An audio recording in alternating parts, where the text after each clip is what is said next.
Hi guys, if you stay with me for the next few minutes, I'm going to show you how you can maximise your space and grow a lot of beetroot in a small area.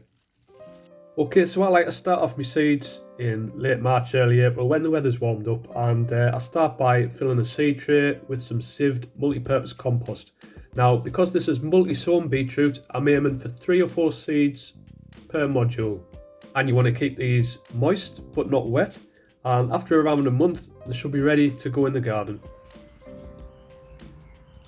So this is the first multi-sown lot of beetroot that I've just pulled up from the module tray there, and hopefully you can see the lovely root system full of different coloured reds has formed, and you've got 1, 2, 3, 1, 2, 3, 4. I think you've got 5 in there, so I'll just pull one out.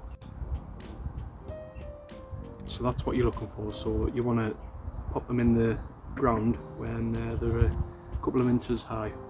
No more, because that's when the roots really do compete in here rather than in the ground where they've got more room to spread. So it's really simple. All you do is make a little hole, and you've got the clump of soil. Be careful not to break it apart, and you pop it in there at soil level, and just slightly holding the leaves a little bit if they're starting to fall over, and just bring the soil up around there and gently firm the soil.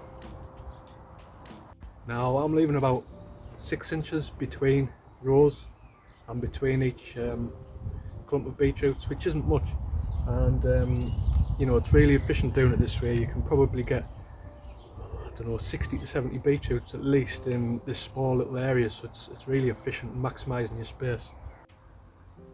So fast forward a couple of months now, I've got this one that's gone to seed, so I'll take some seed off, collect some seed and use that next year. But to get to this stage, all I've done is literally watered 2 or 3 times a week. So a couple of weeks ago we just had the 40-degree heat wave. They got an extra couple of waterings that week. You've just got to judge if they're looking like they could do with a little pick-me-up, a little water, then just give them the water. I haven't fed them, nothing like that, and I always say beetroot are one of the easiest things to grow. As long as you get them through the seedling stage, once you get them in the ground, you cannot fail.